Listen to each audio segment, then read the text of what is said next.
से जनता जो हमारे चैनल को देख रही है, क्या कुछ मैसेज देंगे?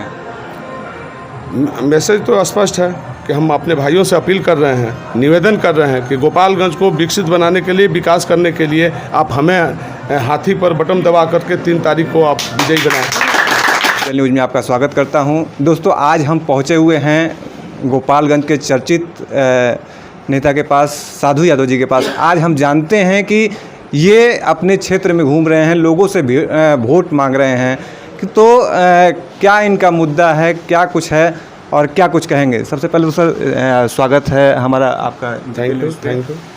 आप क्षेत्र में घूम रहे हैं, लोगों से वोट मांग रहे हैं, क्या मुद्दा है आपका वोट मांगने का? मेरा मुद्दा ये है कि मैं काम किया हूँ, काम किया है, काम करेंगे और जन जन का सम्मान करेंगे, ये मेरा मुद्दा है। और क्षेत्र की जनता हमें बहुत स्नेह और प्यार देती है और मैं भी जनता के लिए दिन रात एक करता हूँ काम के प्रति। गोपालगंज में देखा गया है कि लोग वोट यहाँ आके देते हैं, मगर पढ़ाई के लिए बाहर जाना पड़ता है उनको। नहीं, ये बात आपका सत्य है कि यहाँ पर जो पहले से जो पॉलिटिशियन हैं और जो 15 साल का हमारी जो यहाँ जो लोग यहाँ बैठ गए 15 साल से, उनकी कोई सोच नहीं है, उनकी कोई मंशा नहीं है। नहीं तो अगर सोच रहता और हमारे लाइन पर चले होते तो आज जो हमारे नौजवान जो बाहर पढ़ने जा रहे हैं बच्चे, वो बाहर पढ़ने नहीं जाते, यहीं गोपालगंज में पढ़ते, उनका पैसा यहीं लगता। और बाहर जो पैसा यहाँ से जाके खर्च कर रहे हैं वो बेकार पैसा जो जियान हो रहा है, वो पैसा जियान नहीं होता, वो पैसा यहाँ उनके घर में रहता। तो ये सोच उन लोग के पास नहीं है, वो सोच हमारे पास है। और हम विकास किस तरह से किया जाता है, किस तरह से डेवलपमेंट किया जाता है, मुझे है जानकारी। और हम उसी लाइन पर लगे हुए हैं कि हम चाहते हैं, मेरी भी पहले सपना थी, बहुत पहले मैंने सपना देखा कि यहाँ पर हम मेडिकल कॉलेज का निर्माण करें, यहाँ इंजीनियरिंग कॉलेज का निर्माण करें, यहाँ विश्वविद्यालय का निर्माण करें। लेकिन सपना बीच में टूट गई जब हमारा कंस्टिट्यूंसी रिजर्व हुआ और उसके बाद से हम यहाँ से हटे लोकसभा से। उसी समय से मेरा सपना जो है पूरा नहीं हो पाया। लोग जो है, हमसे गलती क्या हुआ कि हम विधानसभा में आ गए होते यहाँ तो फिर ये सपना पूरा हो जाता, लेकिन हो नहीं पाया। इसके लिए हम भी गलती किए हैं और हम गलती को स्वीकार करते हैं कि हम विधानसभा को छोड़ के चले गए।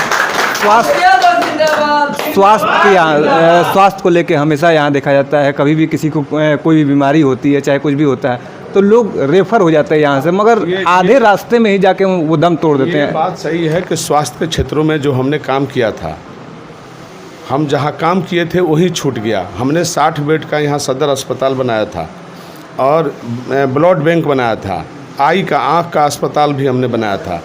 और हमारे टाइम में डॉक्टरों की यहाँ जो है बहुत अच्छा सेवा था। लेकिन अभी तो डॉक्टर की सेवा छोड़ दीजिए, दवाई भी नहीं मिल रहा है, वो दूर की बात है।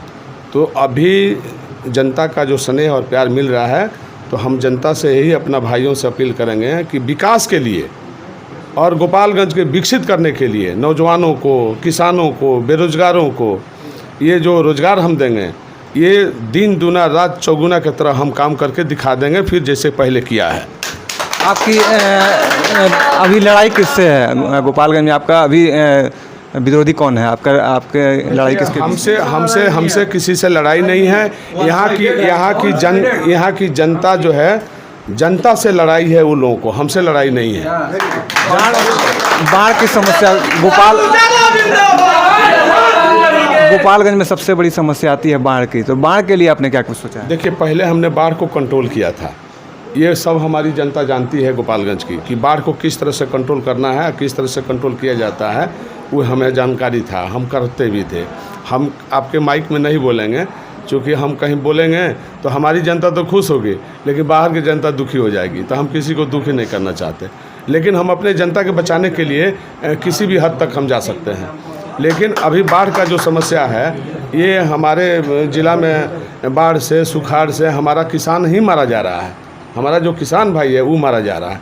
तो हमारे पास है भी उसका तरीका हम तरीका जब हम जनता हमको स्थापित करेगी विधानसभा में, तो ये सारा समस्या का समाधान हमारे पास है, हम करेंगे। बिहार में जब आप पहले राजनीति में थे तो सोलर लाइट और बहुत सारी लाइट की जो व्यवस्था आपने की थी, आज वो सारी व्यवस्था चरमरा गई, उसके बारे में क्या? हमने हाई स्कूल बनाया, पूरे ज़िला में हाई स्कूल बनाया है। नाम अगर रिकॉर्ड में लेना है तो आप कलेक्ट्रेट में जाइए, कोई ऐसा हाई स्कूल नहीं है जहां हमने हाई स्कूल को नहीं बनाया, सभी हाई स्कूल को बनाया।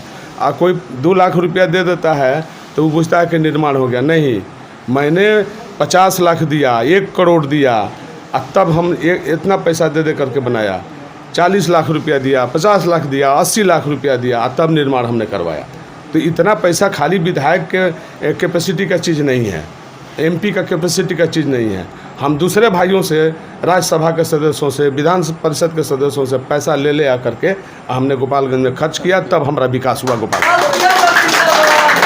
गोपालगंज में देखा जाता है गरीब तबके के लोग होते हैं वो अपने बच्चों को पढ़ाना चाहते हैं, उनके लिए सरकारी स्कूल बनी है, मगर सरकारी स्कूल में वैसी व्यवस्था नहीं है कि बच्चे पढ़ सकें। ये बात आप सही कहे हैं। तो जिस तरह से प्राइवेट स्कूल यहाँ है, अगर हम आएंगे और जनता हमको बैठाएगी तो उसी तरह से सरकारी विद्यालय को हम जिस तरह से प्राइवेट संचालन करते हैं उसी तरह से सरकारी विद्यालय देखने को मिलेगा। लास्ट में हमारे चैनल से जनता जो हमारे चैनल को देख रही है, क्या कुछ मैसेज देंगे? मैसेज तो स्पष्ट है कि हम अपने भाइयों से अपील कर रहे हैं, निवेदन कर रहे हैं कि गोपालगंज को विकसित बनाने के लिए, विकास करने के लिए आप हमें हाथी पर बटन दबा करके 3 तारीख को आप विजयी बनाएं। तो अभी हमारे साथ जुड़े थे साधु यादव जी, आपने इनकी बातें सुनी। अब आपकी क्या राय है कमेंट बॉक्स में ज़रूर लिखें और बने रहें हमारे साथ ऐसे ही। GPL news Gopalganj.